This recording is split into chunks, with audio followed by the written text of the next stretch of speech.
আজিৰে কেনে ধনী আখড়া সালে সঙ্গে সাথে নাচে গোপতৰি যে ৰঙে হব আমাৰ যিসকল মানে পৰিচালক আছে আমাৰ পৰ্যবেক্ষক আছে তেওঁলোকে এইবিলাক চাই মেলি তেওঁলোকে এইবিলাক যিসকল ভাল আছে তেওঁলোকক সিলেকশন কৰিব আৰু সিলেকশনৰ পিছত তেওঁলোকক ওপৰলৈ লৈ যোৱাৰ কাৰণে চেষ্টা কৰিব।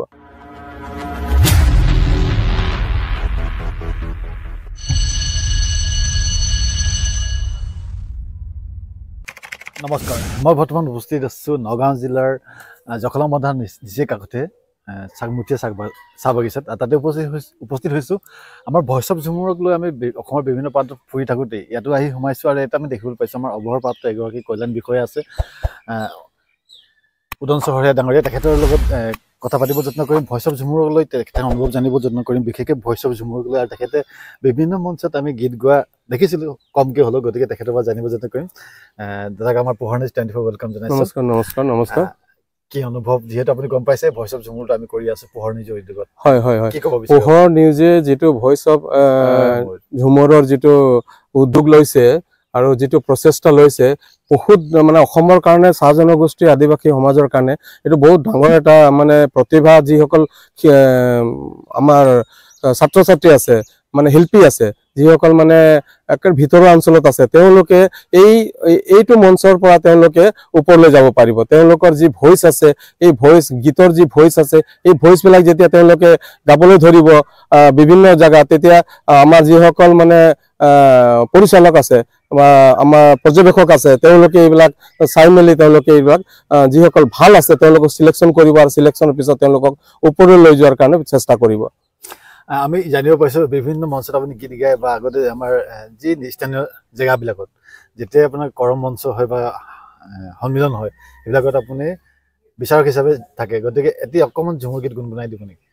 হয়, এতিয়া মানে কি হ'ব, বহুত দিন হ'ল গোৱা নাই, তথাপিও মানে কি হয় আমাৰ চাহ জনগোষ্ঠীৰ কলা কৃষ্টি মানে আমাৰ যিটো জাতীয় উৎসৱ কৰম হৈছে জাতীয় উৎসৱ, আৰু আমি সৰুৰ পৰাই আমাৰ এই জাতীয় উৎসৱৰ প্ৰতি বিৰাট মানে দৃঢ়তাৰে কাম কৰি আছোঁ।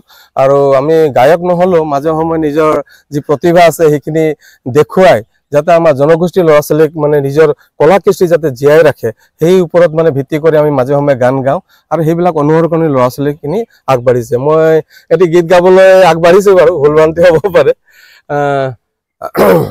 সাঁঝে সকালে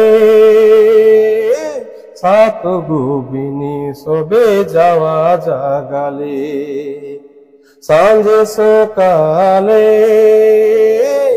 সাত গোপিনী সবে যাওয়া জাগালে, আজিরে কেনে ধনী আখড়া সালে সঙ্গে সাথে নাচে গোপতরি যে রঙে, আজিরে কেনে ধনী আখড়া সালে সঙ্গে সাথে নাচে গোপতরি যে রঙে, আজিরে কেনে ধনী আখড়া সালে সঙ্গে সাথে নাচে গোপতরি যে ৰঙে।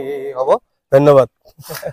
নিশ্চয় তেখেতে সুন্দৰকৈ গীতটো গাইছে, আপোনালোকে শুনিলে। বৰ বিশেষ নকওঁ, তেখেতে ভইচ অফ ঝুমুৰলৈ যিখিনি কথা কৈছে ভাল লাগিলে শুনি, আৰু আশা ৰাখিছোঁ আপোনালোকে এষাৰ কথা মই জনাব লাগিব, আগন্তুক 15 ডিচেম্বৰৰ অন্তিম তাৰিখ, তাৰ আগতে আপোনালোকে যদি বিচাৰে ভইচ অফ ঝুমুৰত অংশগ্ৰহণ কৰিবৰ বাবে তেনেহ'লে অনলাইনৰ ব্যৱস্থা আছে, যোগাযোগ কৰিবলৈ আশা ৰাখিছোঁ। আৰু এইখিনিকে কৈ আমি বিদায় লৈছোঁ। হয়, নমস্কাৰ।